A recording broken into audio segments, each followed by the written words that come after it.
Hello everyone, welcome back to my channel. दोस्तों, अभी तक आपको सूचना मिल गई होगी कि दीक्षा पोर्टल पर एक नया प्रशिक्षण आ गया है जिसका नाम है पढ़ने लिखने के शुरुआती व्यवहार उत्तर प्रदेश। और दोस्तों, इस प्रशिक्षण को पूर्ण करने का जो अंतिम तारीख है वो है 11 सितंबर 2020। तो दोस्तों, आपने हो सकता है इस प्रशिक्षण को प्रारंभ कर दिया हो और आप इस प्रशिक्षण को पूर्ण कर रहे हो, लेकिन मैं बताना चाहूँगा कि इस प्रशिक्षण के प्रथम 4 भाग अभी ठीक से प्ले नहीं हो रहे हैं, क्योंकि उसमें कोई ना कोई टेक्निकल फॉल्ट है, कोई ना कोई टेक्निकल त्रुटि है जो कि जल्द ही दूर कर ली जाएगी। और दूर होने के बाद जो है यह प्रशिक्षण आप ले सकेंगे और इस प्रशिक्षण को 11 सितंबर तक आपको कंप्लीट करना है। तो दोस्तों, आपकी सुविधा के अनुसार जो है मैंने एनी हाउ इस प्रशिक्षण को पूर्ण करते हुए मैंने जो भाग 5 है जिसमें आपका आकलन किया जाता है, जहां पर आपको अपनी समझ को परखने वाला होता है, वहां पर बहुविकल्पीय प्रश्नों को लेकर मैं आपके लिए आ गया हूं। आप एक बार मेरी वीडियो को देख लीजिए और देखने के बाद आप प्रशिक्षण लेंगे तो आपका प्रशिक्षण एक बार में सही ढंग से पूर्ण हो जाएगा। तो दोस्तों, अगर आप मेरे चैनल पर नए हैं या अभी तक आपने मेरा चैनल सब्सक्राइब नहीं किया है तो please subscribe my channel, press bell icon और इसे दूसरे मित्रों को भी शेयर कीजिएगा ताकि ज़्यादा से ज़्यादा लोग जो है इससे लाभान्वित हो सकें। तो आइए मित्रों, हम दिखाते हैं कि भाग 5 जिसमें आपका आकलन है, अपनी समझ को परसें, अपनी समझ को परखें, बहुविकल्पीय प्रश्नों के उत्तर लेकर मैं आया हूं इस वीडियो में। तो आइए हम अपनी वीडियो को प्रारंभ करते हैं। तो दोस्तों, ध्यान दीजिएगा, जब आप इस प्रशिक्षण को पूर्ण कर लेंगे, 5 भाग को जब आप पूर्ण कर लेंगे तो इस तरह का जो है पटल, इस तरह का पोर्टल आपको दिखाई पड़ेगा। आपको ध्यान देना है कि अगर आपने मानव संपदा से अपना पोर्टल अभी तक दीक्षा पोर्टल को मर्ज नहीं किया है तो पहले आप मर्ज ज़रूर कर लीजिएगा, क्योंकि अब मर्ज करना बहुत ज़रूरी है। और चूँकि आपके जो प्रशिक्षण हैं वो आपके मानव संपदा में इंटर होते हैं, इसलिए जो है आपको मर्जिंग बहुत ज़रूरी है। तो मर्जिंग करने के पश्चात आपको यह प्रशिक्षण लेना है और जब आप 5 भाग का प्रशिक्षण पूर्ण कर लेंगे तो इस तरह से लिख करके आएगा, जैसा ग्रीन कलर का लिखा हुआ है, बधाइयाँ, आपने कोर्स सफलतापूर्वक पूर्ण किया। और टिप्पणी भी है, इस कोर्स में सर्टिफिकेट नहीं है, यानी इस कोर्स को पूर्ण करने का कोई सर्टिफिकेट नहीं मिलेगा। इसलिए मित्रों, आप किसी सर्टिफिकेट की आशा मत कीजिएगा। और उसके बाद जब आपका 5 भाग कंप्लीट हो जाएगा तो फिर आपके सामने ऐसा लिख करके आएगा, पढ़ने लिखने के शुरुआती व्यवहार उत्तर प्रदेश, आपने कोर्स सफलतापूर्वक पूर्ण किया। और आपके सभी जो है भाग के सामने इस तरह ग्रीन का टिक लग जाएगा। स्क्रिबलिंग का पढ़ने लिखने से संबंध, पढ़ना लिखना 0 साल से, इमरजेंट लिटरेसी से परिचय, अध्यापक की भूमिका। तो इस तरह आपका जो है 5 भाग का कोर्स आपने कंप्लीट कर लिया है। अब मैं आपको 5वें भाग में जो प्रश्न आएंगे वो मैं उसके बारे में आपका परिचय कराना चाहता हूँ। तो देखिए मित्रों, ये दिया है पहला प्रश्न आपके सामने है, नीचे दिए गए व्यवहारों में से पहचानिए कि सीखने के शुरुआती दौर में किन व्यवहारों की अपेक्षा आप 3 साल के बच्चे से नहीं कर सकते हैं। इनमें से कोई ऐसा जो है आप कह रहे हैं आप एक से अधिक विकल्प चुन सकते हैं, इनमें से आप 3 साल के बच्चे से कौन सा जो है व्यवहार आप जो है व्यवहार की अपेक्षा नहीं कर सकते हैं। पहला है किसी लेख को प्रवाह से फ्लुएंटली पढ़ लेना, तो निश्चित तौर पर इस व्यवहार की भी आशा नहीं की जा सकती है। पढ़ते हुए उंगली को लिप की दिशा के अनुसार चलाना, तो ऐसा हो सकता है कि कुछ बच्चे ऐसा कर लेते हों, चला लेते हों। किताब में छपी वस्तुओं को पहचानना और उनके नाम बता पाना, ऐसा भी कुछ बच्चे कर सकते हैं। जो थोड़ा तेज़ बच्चे होते हैं वो शुरुआत में ही जो है अगर उनके पेरेंट्स ने उन चीज़ों के नाम बता दिए हैं तो वो बच्चे जो है किताब में छपी वस्तुओं के नाम पहचान लेते हैं और उनको बताते हैं। और शब्दों की सही वर्तनी लिख पाना, ये तो इसकी आशा नहीं की जा सकती है। तो मित्रों, इस प्रश्न का जो आंसर है मैं आपको बताना चाहूँगा कि इस प्रश्न में किसी भी ऑप्शन में आप जाएंगे, कोई भी ऑप्शन, चारों आप लगा दीजिए, चाहे 1 लगाइए, चाहे 2 लगाइए, चाहे 3 लगाइए, यानी हर बार आपको गलत उत्तर बताता है। और जो इसका आखिरी में जब उत्तर आता है तो उत्तर संख्याओं से संबंधी देता है। यहाँ पर आप देखिए पढ़ने से संबंधी प्रश्न पूछ रहा है, लेकिन जो उत्तर का एक्सप्लेनेशन आता है, उत्तर की जो व्याख्या आती है वो संख्याओं से संबंधित आती है। यानी पहले प्रश्न का जो उत्तर है वो गलत है, ठीक है, इसका कोई भी सही उत्तर जो है वो सही फीड नहीं हुआ है। इसी कारण से हमें लगता है कि ये जो प्रशिक्षण है वो आगे नहीं बढ़ पा रहा है, ठीक है। तो पहला प्रश्न तो आप यूँ ही है, जाने दीजिए, जब इसका सही हो जाएगा तो देखा जाएगा। बाकी 9 प्रश्न जो है आते हैं उनको देखते हैं। प्रश्न नंबर 2 देखिए, प्रश्न नंबर सेकंड में है, एक अध्यापक को उभरते हुए साक्षर बच्चों यानी इमर्जेंट लिटरेट्स को सिखाने की प्रक्रिया में भूमिका निभानी चाहिए। जब आप प्रशिक्षण ले लेंगे तो आपको ये बातें पता हो जाएंगी कैसी भूमिका निभानी चाहिए। आप एक ही विकल्प चुन सकते हैं, सहानुभूतिपूर्ण, उदासीन, नकारात्मक, सक्रिय। तो आप इसमें से शायद जो है दो आंसर पर जा रहे होंगे, सहानुभूतिपूर्ण और सक्रिय। उदासीन नकारात्मक तो ठीक नहीं होगा, लेकिन आपको एक ही विकल्प चुनना है। तो जो सबसे जो है सटीक विकल्प होगा मित्रों, वो है इसका ऑप्शन 4 सक्रिय। अर्थात एक अध्यापक को उभरते हुए साक्षर बच्चों यानी इमर्जेंट लिटरेट्स को सिखाने की प्रक्रिया में एक सक्रिय भूमिका निभानी चाहिए। फिर आइए आगे बढ़ते हैं और प्रश्न नंबर 3 को देखते हैं। यहाँ पर है, एक कक्षा 1 का बच्चा, ध्यान दीजिएगा, कक्षा 1 का बच्चा पहाड़ी पर हरी घास चर रही बकरी का विवरण हिंदी में कुछ इस प्रकार लिखता है। देखिए क्या लिख रहा है यहाँ पर, वहाँ एक बकरई हरई घ अस, यानी इस तरह से बच्चे ने लिखा है। ठीक है, इस लेख से आप समझ सकते हैं कि आप एक से अधिक विकल्प यहाँ पर चुन सकते हैं। ध्यान दीजिएगा, बच्चे को समझ है कि अलग अलग तरह के शब्दों के बीच दूरी रखी जाती है, लेकिन ध्यान दीजिए मित्रों, यहाँ बच्चे ने अलग अलग शब्दों के बीच दूरी नहीं रखी है। इसका मतलब बच्चों को इसकी समझ नहीं है। वह हिंदी लिपि को किस दिशा में लिखा जाए यह जानता है। हाँ, ये बात सत्य है, क्योंकि उसने जो दिशा पकड़ी है वो सही पकड़ी है। बच्चे ने अपनी बात कहने के लिए संदर्भ के अनुसार उपयुक्त शब्दों को चुना है। ये भी सत्य है, संदर्भ के अनुसार बच्चे ने उपयुक्त शब्द चुना है। वह मात्राओं को शब्द में उपयोग के अनुसार सही चिन्हों से अंकित कर सकता है। नहीं, बच्चे ने मात्राओं को सही अंकन नहीं किया है। यानी इस लिहाज से आपका जो ऑप्शन कौन सा सही हो रहा है, ऑप्शन नंबर 2 और ऑप्शन नंबर 3। तो आइए देखते हैं क्या सही है। तो ये बिल्कुल सही है मित्रों, ऑप्शन 2 और 3 आपका जो है सही है क्वेश्चन नंबर 3 का। फिर है अगला क्वेश्चन है क्वेश्चन नंबर 4। देखिए, स्क्रीन पर एक 4 साल की बच्ची स्वाति का मूल्यांकन कार्ड दिखाया गया है। इस मूल्यांकन से संबंधित कौन से कथन सच हैं।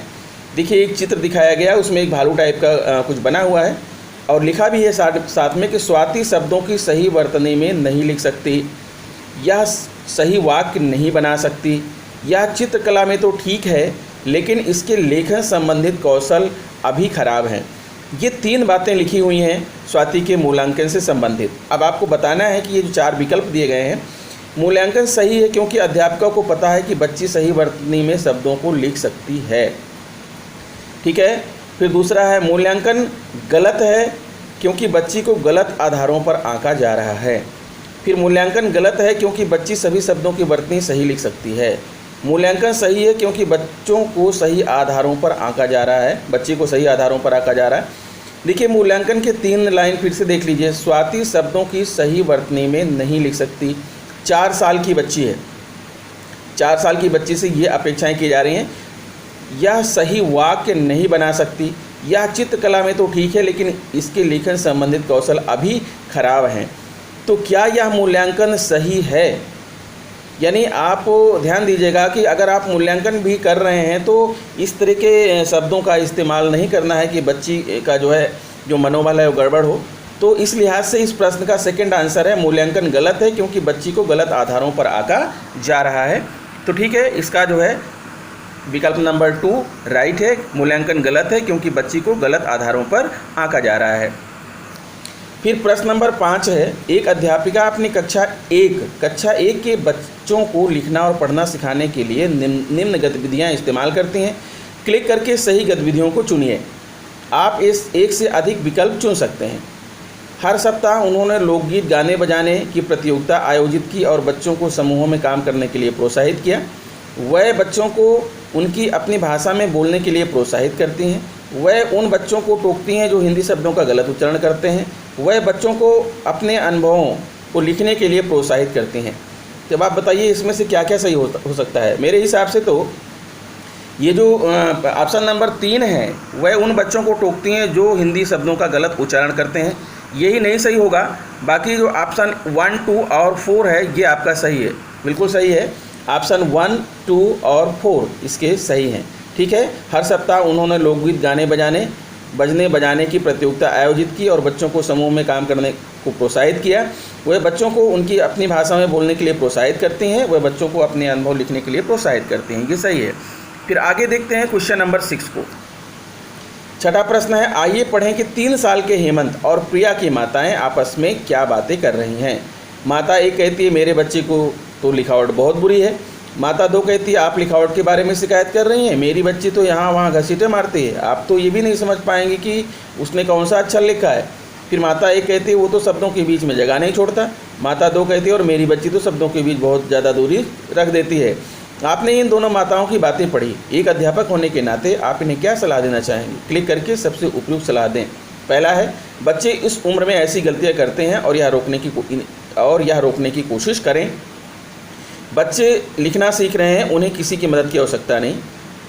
आपके बच्चे ने जैसी गलतियां कर करके बोलना सीखा, वैसे ही वह लिखना पढ़ना भी सीख रहे हैं। उन्हें बढ़ावा देने के लिए अलग अलग तरह के लेखों, कहानियों, कविताओं से परिचित कराएं और लिखने पढ़ने के लिए प्रोत्साहित करें। अपने बच्चे के साथ बैठें और बार बार उन्हें एक ही लेख पढ़ने का अभ्यास कराएं। तो बताइए मित्रों, इसमें आपको क्या सही लग रहा है? मेरे हिसाब से तो इसका जो विकल्प तीसरा है, आपके बच्चे ने जैसे गलतियां कर करके बोलना सीखा, वैसे ही वह लिखना पढ़ना भी सीख रहे हैं। उन्हें बढ़ावा देने के लिए अलग अलग तरह के लेखों जैसे कहानियाँ, कविताओं से परिचित कराएं और लिखने पढ़ने के लिए प्रोत्साहित करें। यही आपका राइट आंसर होना चाहिए। हाँ मित्रों, यही है, तीसरा ऑप्शन आपका बिल्कुल सही है। फिर आगे बढ़ते हैं, क्वेश्चन नंबर 7 आपके सामने है। देखिए, एक अध्यापक सुरेश स्क्रीन पर दिखाई गई सभी गतिविधियां करते हैं जब वे बच्चों को कहानी सुनाते हैं। जब वे बच्चों को कहानी सुनाते हैं तो क्या क्या करते हैं? वह बच्चों को कहानी की किताब का मुख्य पृष्ठ दिखाते हैं। वह बच्चों को कहानी के पात्रों के हाव भाव और क्रियाओं पर ध्यान देने को कहते हैं। फिर वह हर शब्द के ऊपर उंगली रखते हैं और एक एक करके उन्हें बच्चों के लिए पढ़ते हैं। आखिर में वह बच्चों को कहानी के अंत का पूर्वानुमान लगाने के लिए कहते हैं। क्लिक करके इन गतिविधियों को करने का सही कारण चुनिए। आप एक से अधिक विकल्प चुन सकते हैं। यह बच्चों को कहानी रटने में मदद करता है। यह बच्चों को लिखित भाषा से संबंधित अवधारणा को समझने में मदद करता है। इससे बच्चे लेख पढ़ना सीखेंगे तो मगर धीरे धीरे। आप क्या कहेंगे? मेरे हिसाब से तो इस प्रश्न का आंसर होना चाहिए ऑप्शन 2, यानी कि सेकंड ऑप्शन जो है इस प्रश्न का राइट है। यह बच्चों को लिखित भाषा से संबंधित अवधारणाओं को समझने में मदद करता है। 8वां क्वेश्चन है, आपको क्यों लगता है कि हमें बच्चों की घसीटा मारने की आदत को प्रोत्साहन देना चाहिए? सभी सही कथन क्लिक करके चुनें, क्योंकि इससे उनकी लिखावट में सुधार होगा। क्योंकि यह शुरुआती स्तर है जहाँ बच्चे लिखित भाषा से परिचित हो रहे हैं। क्योंकि इससे बच्चों का आत्मविश्वास बढ़ता है। क्योंकि इससे उनकी फाइन मोटर कौशलों का विकास होता है। क्या सोच रहे हैं आप? क्या इसका आंसर सही होगा? मेरे हिसाब से तो जो है इस प्रश्न का लास्ट का तीनों ऑप्शन सही हैं। क्योंकि यह शुरुआती स्तर है जहाँ बच्चे लिखित भाषा से परिचित हो रहे हैं। क्योंकि इससे बच्चों का आत्मविश्वास बढ़ता है। क्योंकि इससे उनकी फाइन मोटर कौशलों का विकास होता है। क्वेश्चन नंबर 9 देखिए मित्रों, स्क्रीन पर लिखने और बोलने के कौशल में कुछ अंतर और समानताएं दिखाई गई हैं। इनमें से सही तथ्य चुनिए। आप एक ही विकल्प चुन सकते हैं। लिखना और बोलना कौशल के बारे में बात हो रही है मित्रों, ध्यान दीजिएगा। दोनों कौशल स्कूली प्रशिक्षण से ही सीखे जा सकते हैं। या बोलने का कौशल लिखने के कौशल से भिन्न है, क्योंकि बोलना बच्चे खुद सीख सकते हैं पर लिखना उन्हें सिखाना पड़ता है। बच्चे दोनों ही कौशलों को गलतियां कर करके सीखते हैं। बच्चे लिखना पढ़ना पहले सीखते हैं और फिर बोलना। आपको क्या लगता है कौन सा इस प्रश्न का सही आंसर है? हो सकता है कि आप इसका ऑप्शन सेकंड सोच रहे हो, लेकिन ऐसा नहीं है। इस प्रश्न का राइट आंसर है ऑप्शन 3। बच्चे दोनों ही कौशलों को गलतियां कर करके सीखते हैं, चाहे वो लिखना हो या फिर बोलना हो। फिर आइए अगला प्रश्न है। स्क्रीन पर कुछ इमरजेंट लिटरेसी व्यवहार दिखाए गए हैं जो 2 साल तक के बच्चे अक्सर करते हैं। क्लिक करके आप सही व्यवहारों को पहचानिए। आप एक से अधिक कथन भी चुन सकते हैं। बच्चे किताब में छपी तस्वीर पहचान सकते हैं। वह समझ सकते हैं कि उन्होंने किताब सीधी पकड़ी है या उल्टी। वह कुछ वाक्य पहचानने लगते हैं। वह सही क्रम में कहानी दोबारा सुना सकते हैं। तो आपको क्या लगता है, ऊपर के जो तीनों विकल्प हैं, ये तीनों ही विकल्प जो है, जो तीसरा विकल्प है वह कुछ वाक्य पहचानने लगते हैं, ये तो सही नहीं हो सकता है। लेकिन जो आपका पहला विकल्प और दूसरा विकल्प है, ये सत्य है कि बच्चे किताब में छपी तस्वीर पहचान सकते हैं। वह समझ सकते हैं कि उन्होंने किताब सीधी पकड़ी है या उल्टी। तो इस तरह से इस प्रश्न का पहला और दूसरा ऑप्शन सही है। तो मित्रों, आशा करता हूं कि आपको मेरा यह वीडियो पसंद आया होगा। अगर वीडियो पसंद है तो please subscribe my channel, press bell icon and share it to other friends. तो इस वीडियो में इतना ही। मिलते हैं आपसे नेक्स्ट वीडियो में। फिर एक बार से कहता हूं कि मित्रों, अभी इस प्रशिक्षण में कुछ त्रुटि है, त्रुटि को दूर होने दीजिए, उसके बाद आप प्रशिक्षण करिएगा। इस प्रशिक्षण में आपको सर्टिफिकेट नहीं मिलने वाला है, इसलिए आप सर्टिफिकेट के पीछे मत भागिएगा। तो नमस्कार मित्रों, मिलते हैं आपसे नेक्स्ट वीडियो में।